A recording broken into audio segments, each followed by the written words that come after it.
আপনার নাম বলেন। আমার নাম অনিন্দ্র দাস। আপনার গ্রামের নাম কি?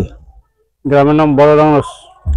বড় রাংরস। বড় রাংরস। আর পোস্ট অফিসে বড় রাংরস। বড় রাংরস। আর থানা এটা পূর্ণিবাড়ি, তাই তো? থানা পূর্ণিবাড়ি। আর জেলা কোচবিহার। জেলা কোচবিহার। তো আপনি কত বিঘা আলু চাষ করেছেন? মোটামুটি 6 থেকে 7 বিঘা। 7 বিঘা। 7 বিঘা চাষ করেছেন। কি প্রজাতির চাষ হয়েছে এবছর আপনার? এই যে জমিটা, এটা কি আলু? এটা বলে ভুটানের খালমা কাপ, কে কাপ। ভুটানের কে কাপ। কে কাপ। আর দেখতে কি জ্যোতির মতোই? জ্যোতির মতন একটু আলাদা, জ্যোতির থেকে একটু আলাদা রকম। আলাদা রকম বলতে কি, মানে সাইজে অন্য রকম না?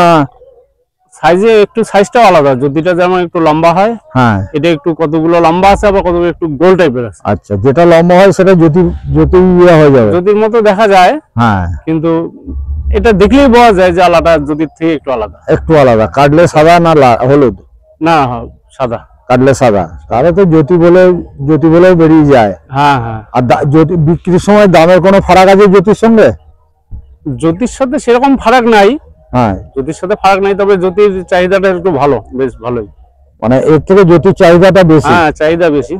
তার মানে ধরুন 10 টাকার ফারাক ধরা যায় বস্তায়, নাকি?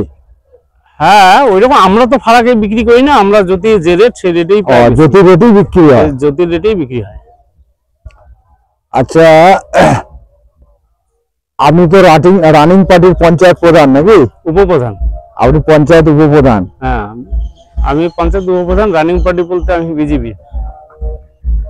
আরে সেন্ট্রালে আছেন তো? হ্যাঁ, সে তো অবশ্যই। তাহলে সেন্ট্রালে আপনি আছেন, আপনি পঞ্চায়েত উপপ্রধান, আর নিজে হাতে কলমে কাজ করছেন। হ্যাঁ, আমি নিজে মাঠে, আমি আমার কাজই হলো মাঠে কাজ করা। আপনি মাঠে কাজ করেন, একজন কৃষক হচ্ছে উপপ্রধান, উনি মাঠে কাজ করছেন নিজের আলুর জমিতে। আমার যাই হোক, জনগণের যে কাজ করবে সেই হবে জনপ্রতিনিধি। অবশ্যই অবশ্যই। তা পশ্চিমবঙ্গ সরকার যে বর্ডার আটকালো, এটা নিয়ে আপনার কি মত? কি বলবো, এখন সরকার তো অনেক চিন্তা ভাবনা করে করছে ওনার, কিন্তু কৃষকের তাতে আমার মনে হয় অনেকটাই ক্ষতি হয়েছে।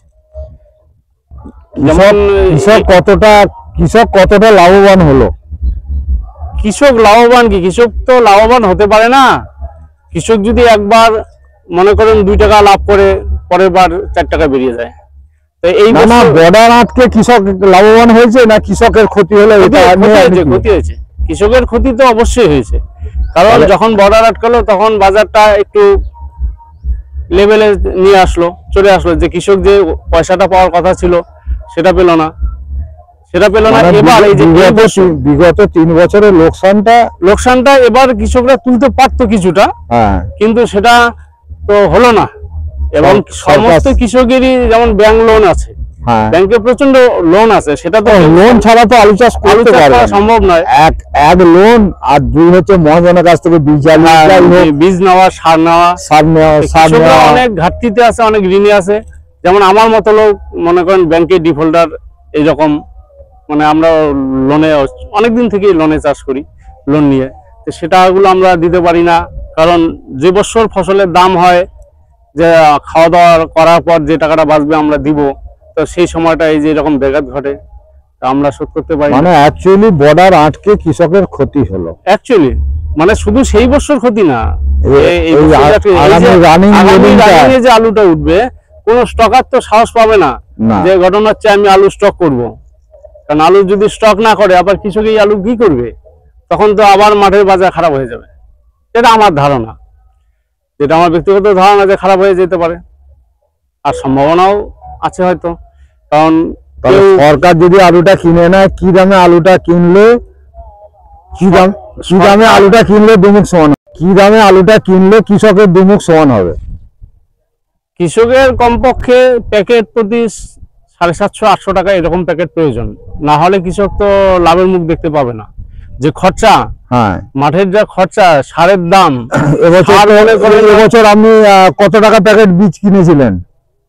3000, 3400 আবার কেউ 4000 টাকাও নিয়ে 4000 টাকা আছে। বললো আমি 4000 টাকা করে নিই। আমরা যে বীজটা ভুটানের বীজ যেটা লাগিয়েছে সেটা আমারটা তো 4500 টাকা প্যাকেট, 4500 টাকা 4500 টাকা প্যাকেট। আর বিঘায় ক প্যাকেট বীজ লাগে? 4500 টাকা প্যাকেট। আমার 2.5 প্যাকেট 3 প্যাকেট বীজ লাগে, 3 প্যাকেট 3 প্যাকেট বীজ মানে বিঘায় 12000 টাকা। আপনাদের তো 33 শতকের বিঘা। হ্যাঁ 33 শতকের বিঘা। 33 শতকের বিঘা আপনার 3 প্যাকেট বীজ লাগে, 12000 টাকা বীজে চলে গেল। হ্যাঁ এবারে সারটা নিয়ে তো মোটামুটি 30 থেকে 35,000 টাকা মতো খরচা, 35,000 টাকা খরচা আছে। মানে আপনাকে টোটাল আপনাকে ধরতে হবে আপনার বস্তায় পোড়া পর্যন্ত 35,000 টাকা খরচ আছে বিঘা। আছে। হ্যাঁ মানে আমার হিসাবে শতকে 1000 টাকা খরচা। অবশ্যই শতকে 1000। হ্যাঁ তা তো হবেই। তাহলে সরকারকে আপনি কি বলবেন সামনে লোডিং এর জন্য? মানে সরকার যখন আলুর বাজারটা বেড়ে যায় যেমন নিয়ন্ত্রণ করার চেষ্টা করে, তা আমরা চেষ্টা করব কৃষকের প্রতি সরকারের দৃষ্টি থাকা উচিত, যাতে কৃষক মানে পয়সা পায়। কৃষকের তো এই কৃষিকাজ করেই খেতে হয়। হ্যাঁ তাহলে কৃষকের যে খরচাটা হয় সেই খরচাটা বাদে কৃষকের যদি কিছু প্রফিট না হয় তাহলে তার সংসারটা চলবে কি করে? না, এক কথা সোজা বাংলা কথা হচ্ছে যে দাম কমে গেলে যখন আপনি দাম বেড়ে গেলে যখন বর্ডার আটকাচ্ছে, হ্যাঁ তখন কমে গেলে সেটা দেখা উচিত। সরকারের সেটা দেখা উচিত, সরকারের সেটা দেখা উচিত। এর আগের বার আমি বলছি এই গত 2 বছর আগে, হ্যাঁ এইবার তার আগের বার সরকার যখন আলু কিনতে চাইলো, হ্যাঁ তখন সরকার দিতে চাইলো 6 টাকা কত 6 টাকা 50 পয়সা কেজি। আচ্ছা 6 টাকা 50 পয়সা কেজি যখন সরকার হিমঘর ডেলিভারি দিতে চাইলো, তখন তো কোনো কিছু দিবে কি করে, দেয়নি। যেমন আমি তখন পঞ্চায়েত ছিলাম। আচ্ছা তা আমরা কৃষকের বাড়ি গেলাম যে সরকার আলু কিনছে 6 টাকা 50 পয়সা ধরে, আপনারা দেন, কিন্তু কোনো কিছু দেয়নি। দিবে কি করে? লস করে তো আর বেচাটা সম্ভব না। না লস করে, হ্যাঁ লস করে বেচা। যেমন মনে করেন প্রত্যেকটা ব্যবসার ক্ষেত্রে আমি যদি 5 টাকা দিয়ে কিনি, আমি 5.5 টাকা বা 5 টাকা 25 পয়সা বেচার চেষ্টা করি। আর সে তো বডি, তার কারণ হচ্ছে তার ক্যারিং কস্ট, তার বহন খরচ, তার পিছনে সময় দেয়া, শ্রম দেয়া। কিন্তু কৃষকের কোথায় দেখেন সমস্যাটা, কৃষক যদি 10 টাকা খরচ করে কিন্তু সে যে 11 টাকা বিক্রি করবে তার নিশ্চয়তা নেই, তাকে আবার 10 টাকার জায়গায় 8 টাকাও বেচতে হচ্ছে। তাহলে আপনি ভাবুন যে কৃষক যেখানে 3 মাস মাঠে পরিশ্রম করলো এবং পয়সা ইনভেস্ট করলো ধার দেনা করে, কিন্তু তাকে 10 টাকার মাল 8 টাকাও বেচতে হয়। কিন্তু এই জায়গাটা কৃষকের কিন্তু কেউ দেখছে না আমার মনে হয়। এই জায়গায় সরকারের প্রোটেকশনের দরকার আছে। মানে বাজার ঊর্ধ্বমুখী হলে যখন নিয়ন্ত্রণ করবে, বাজার ডাউন হলে তাকে ব্যালেন্স রাখতে হবে চাষির আলু কিনে। আমি মনে করেন 12-13 বছর যাবত আলু চাষ করি। ঠিক। তা 12-13 বছরে মানে অনেক ঘাটতি, মানে আলুতে প্রচুর ঘাটতি আছে। মানে ওই বললাম যে 2 বছর 1 বছর যদি আপনি 20 টাকা পান, পরের বছর আপনার 25 টাকা বেরিয়ে যায়। তো এইভাবে আমরা সংসার খুব সমস্যার মধ্যে দিয়ে সংসারটা চলে। কারণ কৃষকের মানে আলু কৃষক সুখে নেই, সে বহু দুঃখে। হ্যাঁ অবশ্যই, প্রত্যেকটা কৃষককে আপনি জিজ্ঞেস করে দেখবেন যে সবাই লোন আছে। আমাকে তো ফোন করে কেঁদে অস্থির হয়ে যাচ্ছে। ব্যাংক লোন আছে, নাহলে মহাজনের কাছে ঋণ আছে। এরকম অ্যাকচুয়ালি কিন্তু ভালো না, ভালো না। আর আমি যেটা ভাবি যে কৃষকের উপরে কিন্তু আমাদের দেশটা কিন্তু, অর্থনীতি তো কৃষকের উপর, কিন্তু সেই কৃষককে কিন্তু সেভাবে কেউ আমার মনে হয় না মানে দেখছে। কৃষকের স্বার্থটা একটু দেখা উচিত, যে কৃষক যাতে 2 মুঠো ডাল ভাত খেয়ে বাঁচতে পারে, সে জায়গাটা নিশ্চিত করা উচিত। ঠিক আছে, ধন্যবাদ। নমস্কার আলু চাষি বন্ধুরা, আপনারা দেখছেন ভারত পটেটো বাংলা নিউজ। আমি আপনার আলু চাষি হিতৈষী বন্ধু শেখ আমির আলী। এই যে গ্রামটা এসছি, এটা হচ্ছে বড় শকুনিবালা গ্রাম। এখানে আলুতে মাটি দেওয়ার সিস্টেম, মাটি দেওয়ার পদ্ধতি কি, সারাদিন আমি সকাল থেকে সারাদিন ঘুরছি। এটা হচ্ছে বিকালের দিকে, সন্ধ্যের একটু আগে। এইটা 2বার 3 দাঁতে একটা মানে কোদালের মতো যন্ত্র আছে, 2বার টানা আছে। সেইটার পর এইটা দিয়ে ফিনিশিং টাচ দেয়া হচ্ছে। খুব সুন্দর পদ্ধতি। ভিডিও করেছি 2 মিনিট, 5 মিনিট, 10 মিনিট, 20 মিনিট ধরুন, কিন্তু সারা দিনটা আমি মাঠে কাটিয়েছি। সারা দিনটা মাঠে কাটিয়েছি। মাঠে যদি না কাটানো হয় তাহলে সঠিক তথ্যটা আপনাদের কাছে পৌঁছানো যাবে না। আর এই বছর এই যে গাছটা ইনি মাটি দিচ্ছেন, এই গাছটির বয়স হচ্ছে আজকের ডেটে 24 দিন। এরপরে ইনি জল দেবেন, জল দেওয়ার পরেই কিন্তু গাছটি বড় হয়ে যাবে।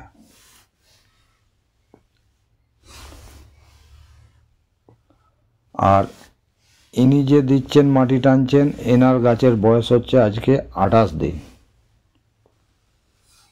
28 দিন আছে। এরপরে হচ্ছে আপনার কালকে হল্যান্ড দেখিয়েছি, 40 দিনের হল্যান্ড গাছ আছে, সে আদৌ পুরো ঝেঁপে গেছে। তো উত্তরবঙ্গে কম বেশি 30% আলুর চাষ হয়েছে এবছর। আর এর পিছনের ভদ্রলোকের যে জমিটা 3 দিন আগে, ওই জমিটা হচ্ছে 3 দিন আগে, আর এইটা হচ্ছে ওই জমিটা 3 দিন পরে। 3 দিন আগু পেছু, কিন্তু 3 দিনেতেই কত ফারাক দেখা যায়। এই ভদ্রলোকের পিছনেরটা, এই জমিটা 3 দিন আগে বসানো, কিন্তু একটু আর্লি মাটি টেনেছে, টেনে জলটা দিয়ে দিচ্ছে। জল দিলে আলু গাছ ঝেঁপে যায়। আপনারা যারা আলু কৃষক তারা বিষয়টা ভালো বোঝেন। আর উত্তরবঙ্গে যেটা আমি দেখলাম, যে হল্যান্ড বলুন, জ্যোতি বলুন, আর কেকাপ, এই দেখেন এটা হচ্ছে 3টে ছোট ছোট ফাল আছে। এই 3টে ফাল দিয়ে এটাকে হচ্ছে আপনার টানছে, 3টে ফালে টানছে। এরকম টানাটা হচ্ছে 2বার। হ্যাঁ, একবার এদিকে একবার ওদিক করে 2বার টানছে। 2বার টেনে মানে এটা হচ্ছে কোদালে চোটানোর কাজটা, বুক চোটানোর কাজটা এটাই হয়ে যাচ্ছে। খুব সুন্দর সিস্টেম। আজকে এটা এরকম করে এই জমিটা এই অবস্থায় আজকে পড়ে থাকবে। কালকে এই জমিটা আর এক যে সিস্টেম, ওই ভদ্রলোক যেটা দেখাচ্ছিলাম, কালকে ওই সিস্টেমে করে পুরো মাটিটা টেনে দেওয়া হবে।